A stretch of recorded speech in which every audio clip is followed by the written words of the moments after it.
Henry reports on a final goodbye to former First Lady Rosalynn Carter. Tearful pastor Tony Loudon called her the greatest First Lady. Our First Lady excelled them all. The 99-year-old former president also attended, as did the couple's extended family who remembered the Carters' extraordinary marriage. Dad got used to Mom disagreeing with it because she was really good at it.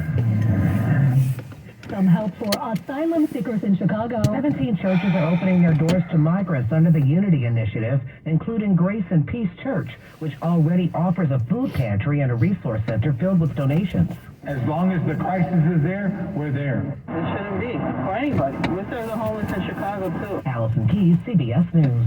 You hungry while flying and hate waiting for the flight attendant to bring you a snack? Well, starting tomorrow, United will offer grab-and-go snack stations so you can get your own. The kiosks will include a limited supply of complimentary water and things like fruit bars and bags of snack mix.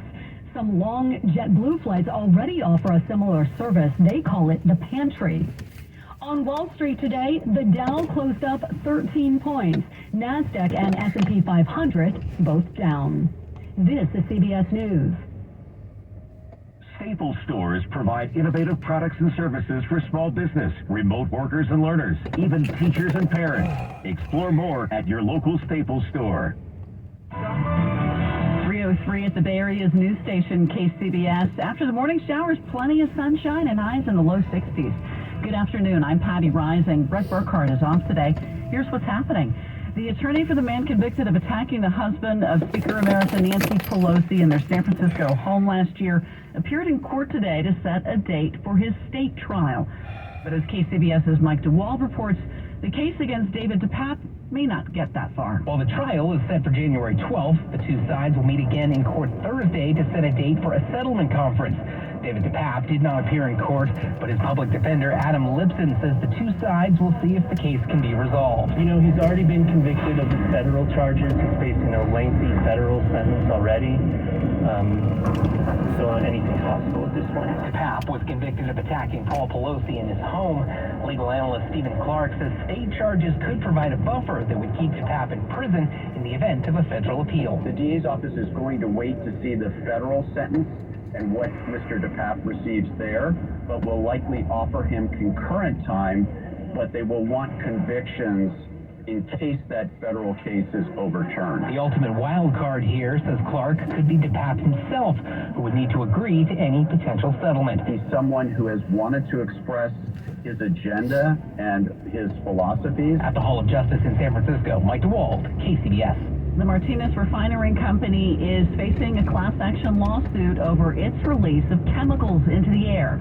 KCBS's Chris Carlo reports people who live nearby say they were never warned of potential danger. This started at the end of last year. The facts of the case is that in November of 2022 and then again in July of 2023, the Martinez Refinery was spewing chemicals into the air. And there was another episode last month. Attorney Blair Kittle says there was a lack of notification in each of these cases. We're essentially just left wondering what's going on with all this stuff being spewed into my neighborhood. Kittle says the lawsuit aims to force the refinery to set up a medical monitoring system to make sure any health impacts are identified. Number two, we think that we should be setting up an environmental monitoring scheme also paid for by the refinery, so that this type of thing where the refinery doesn't need to be the one telling everyone what's going on. Kittle says there are still a lot of big questions about the refinery's operations over the last year. We're bringing this lawsuit to make sure that what should be done is going to be done. The refinery has not responded to a request for comment. Last month, it apologized to the Martinez City Council and promised to be a better neighbor.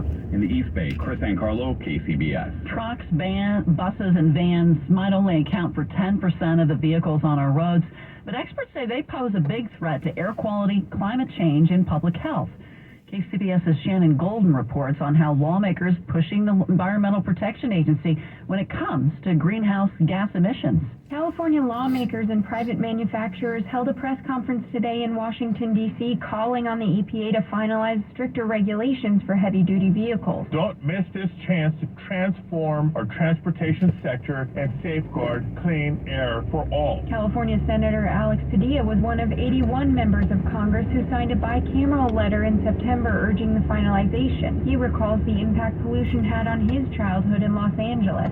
I also remember days that we would actually be sent home from school early because the quality of the air was so bad. A concrete reminder for him about the threat vehicle emissions can pose on the climate. Communities like Linwood, Compton, Southgate have an inordinate amount of pollution. That's Nate Baggio, Chief Technology Officer of Lion Electric, which just opened a factory in Illinois that will be able to manufacture 20,000 all-electric vehicles yearly. American manufacturing is primed and ready to support this rule. In San Francisco, I'm Shannon Golden, KCBS. Bank of America is closing more than 100 branches before the end of 2023, including more than 24 in the Bay Area.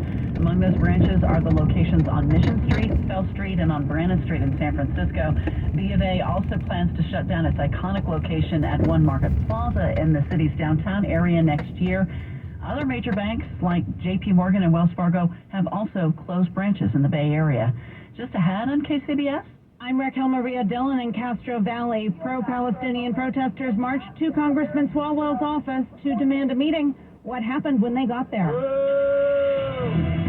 Well, you might be booing the traffic as well. We're going to check in with Kim in your local Honda Dealers Traffic Center. She's headed back to Walnut Creek. I think the boos were a little louder earlier. We had a crash in Pleasant till northbound 680 before Monument Boulevard really backed things up because we had 3 lanes blocked, but the lanes have been reopened. I do see some significant congestion at the Walnut Creek interchange. That's where Highway 24 and 680 converge there. But again, up ahead of Monument Boulevard, the lanes are reopened. We're just attempting to recover. I can see with the Chilton Auto Body collision cam northbound 680. Pretty slow coming through Alamo from right around Livorno Road. Eastbound 24, slow off and on from Camino Pablo as you come through Orinda into Lafayette. Earlier stalled truck that had things tied up in San Ramon, southbound 680 past Bollinger Canyon Road. That's recovered. The truck is gone, so no delays there. Pretty much through the San Ramon Valley. It's looking well. Northbound 680, the Sonol grade is crowding up. If you were leaving Fremont like clockwork, I see brake lights already. Pretty slow roll there between Vargas Road and the 84 interchange as you head into the Pleasanton area. Our biggest problem in the Santa Clara Valley is a crash in downtown San Jose. Northbound 87, just before the 280 interchange. 2 cars continue to block the left lane there. Next update, 318 on the traffic meter, KCBS. We had some morning showers, that's for sure, but we have plenty of afternoon sunshine. That system exited the Bay Area pretty quickly in the afternoon hours. We're seeing highs mostly in the low 60s, although unsettled weather for the next couple of days. Partly cloudy skies and a chance of a few sprinkles here and there.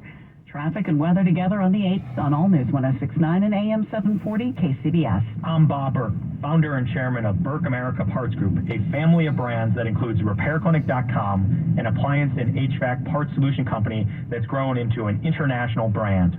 Before AmericanEagle.com, we partially launched a new technology platform developed by another firm. American Eagle helped take our technology to a whole new level with digital marketing, software development, and business insight into our key markets, appliances, HVAC, and outdoor power equipment, and did so both on time and on budget.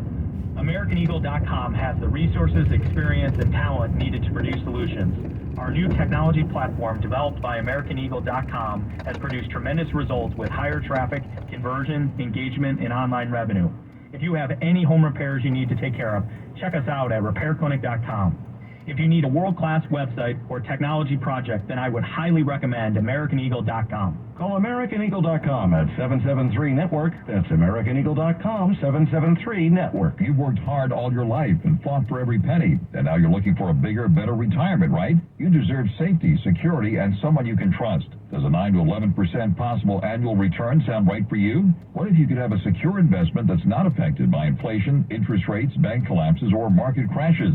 With agents having more than 30 years experience in this sector, 1850 Financial can help. They could deliver an annual 9 to 11% return with no market risk, and most IRAs and 401ks are eligible. With 1850 Financial, expect a secure investment without exposing your principal to market risk. So if the market crashes, your money is never at risk. Again, most IRAs and 401ks are eligible. Thousands of people have found financial security and stability using this proven strategy. To take advantage of this opportunity where you could earn a 9 to 11% annual return and to see if you qualify, call 1850 Financial at 844-703-0000. That's 844-703-0000. Visit Friedman's Appliance in Pleasant Hill and build a home you've always wanted with LG Studio Home Appliances. Right now, save up to $1,500 after rebate on qualifying LG Studio kitchen appliance bundles at Friedman's Appliance in Pleasant Hill or at friedmansappliance.com. We have more now on the Wednesday afternoon News Watch. Pro-Palestinian protesters are marching and lobbying Congress members at their district offices today. They are focused on the Bay Area representatives who haven't signed on to a congressional resolution supporting a permanent ceasefire. KCBS's Raquel Maria Dillon reports on their efforts. Pro-Palestinian groups marched on Congressman Eric Swalwell's district office in Castro Valley. I really feel like depleted, helpless, frustrated. We've come to Swalwell. This is my third time coming to Congress in Swalwell since October 7th. Swalwell was in Washington, but his staffer quickly set up a FaceTime call. Seema Badr and Moina Sheikh led a tense but respectful conversation. Eric, as my congressman, as a friend, I thought you were going to leave. They explained to their representative in Washington that his support of the current ceasefire as a step to a more permanent one just wasn't enough for them. Can there be trust on both sides? They explained to their representative in Washington that his support of the current ceasefire as a step to a more permanent one wasn't enough. And we're going to remember this. If you're not calling for the permanent ceasefire, you're not ending the innocent loss of life. We're going to remember that when it comes to vote. In Castro Valley, I'm Raquel Maria Dillon, KCBS. We're going to check out the KCBS Sports Line in 2 minutes. Are the Warriors in free fall? Coach Kerr is going to respond. Do you wear glasses and need readers? CLR from Laser Eye Center of Silicon Valley can be your permanent solution. Learn about custom lens replacement at their free live webinar December 8th. Some people recklessly shouldn't be allowed to drive in this city of no law enforcement.